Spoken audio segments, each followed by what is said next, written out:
What's up guys, Mr. Bazy here, and today we're going to be talking about a possible theory for a new competitive game type that I have been, had a working theory going for quite a while, but that working theory was enforced, or reinforced rather, with the implementation of an elimination style game mode in the Halo 5 beta. So basically when I saw this game mode, I thought of a multitude of different things that could happen, and I did pull from games like Call of Duty and Counter-Strike as I formulated my idea of this game mode. Also, toggleable abilities does tie into this as well. It's just such a helpful thing to have if it was in the game. So we're just going to go ahead and assume it is with this particular game mode, or at least it is with this particular game type. So essentially this would be a version of Assault. Assault has been in Halo for quite a while. It's simulated something like Search and Destroy for a long time, except there's been spawns.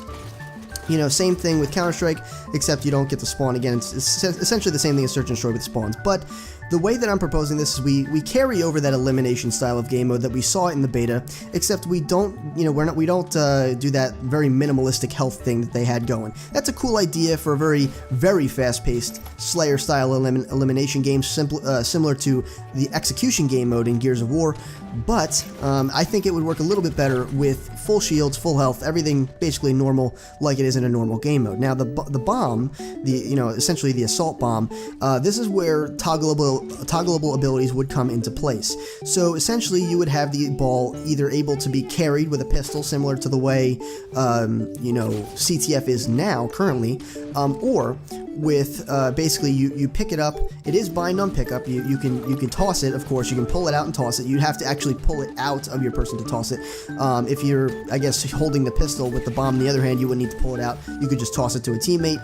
Or again, with the way that I think it would work best is if you had full weapon functionality, BR, basically you pick it up and it's in your secondary slot. You have no secondary weapon. You pick it up, it's in your secondary slot, so you can switch to it. I suppose it would be like a one-hit melee beatdown if you got really close to somebody, and you could also, juggle it to another player or toss it off to another player, not with the throw function, but just kind of toss it off to them so that they can continue running it if you're in a bit of a pinch. So, with this one, you would pick it up. The bomb would be very visible if you were holding it with the pistol. Of course, if we're talking about that scenario, it's going to be visible regardless because you're going to be holding it. With the one where you pick it up and you have full weapon functionality, it would be somewhere on the hip or maybe on the shoulder or on the back, but it would be very visible as to give the defending team a good understanding of who's got the bomb. That's the whole point here, is because the defending team doesn't have too many advantages other than the fact that their only responsibility is to defend, and that they see very clearly who has the bomb. So that's the next point, is that you have an aggressor and a defender. I'm sure you guys have figured this out by now. The aggressing team needs to go and either plant the bomb or eliminate the teammates, or eliminate the enemy, or the other team, defending team, needs to defend or eliminate the enemy team. So I'm thinking the time frame for this would probably be somewhere around a minute and a half, maybe a minute and 15 seconds or 2 minutes or something like that. I think the less amount of time you get, the better.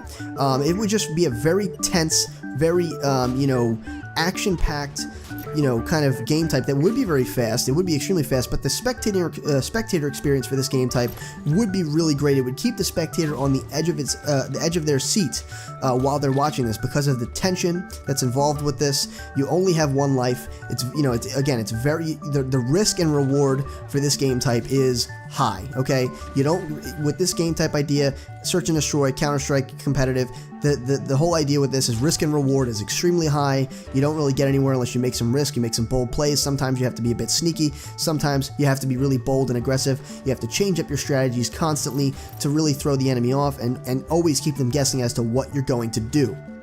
So that is essentially the whole idea behind this game type. Now, again, one of the main things is that the defender is essentially, they do have the advantage. Now, there could be some maps, and I think this game type really does depend very highly on Forge making some really great maps that complement this game type really well. However, I think that right off the bat, the defensive team in most situations would have the advantage, because all they have to do is defend. They have to watch angles, all those things.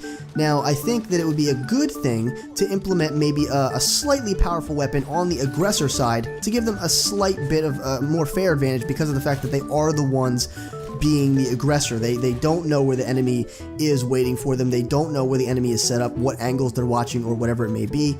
So I'm thinking maybe a light rifle or a DMR, nothing too ridiculous in terms of power, but something to give them a slight edge, and it would only be like one of them on their side. So one teammate, preferably I suppose the best supportive player or someone that's really good with that weapon, would pick it up. But then this does pose another problem. The aggressing team now has to wait for that person to go grab that weapon and return to the position that they need them to be in to push and make their advance. Because one, if we're assuming the scenario where the person has full weapon, maneuverability, and they have the weapon out, whoever's carrying the bomb actually has their BR out, full weapon compatibility and everything, they're going to be down a player. Worst case scenario, they're down a player. Still pretty bad.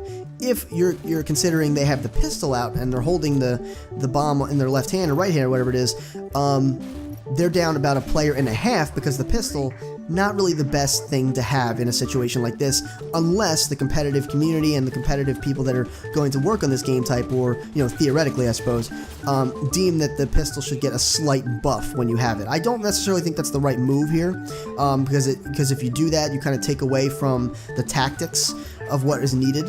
But when it comes right down to it, I think that the pistol should be no more than, normal damage when it's like this, if you're going to go that route. I think the best route for this, again, would be to have the player have full weapon functionality when they pick it up and just have the bomb visible.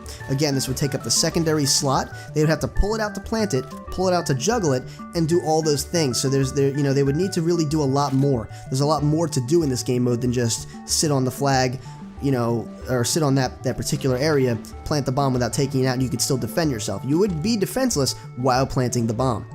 So that's essentially the whole idea with this game type. I think it would be really intense. It would be really interesting, different, not really different in terms of what we've seen with other games, but different in terms of what we expect from competitive Halo. We've seen some game modes that have been in Halo for a while, like Territories, try to make a competitive stance in games like Reach. We saw competitive in the very early stages of MLG, or we saw Territories in competitive in the very early stages of MLG on like maps like Sanctuary, trying to kind of, and as well as Assault, trying to gain their place as viable competitive game modes to kind of change it up a little bit. And I think this is a good variation.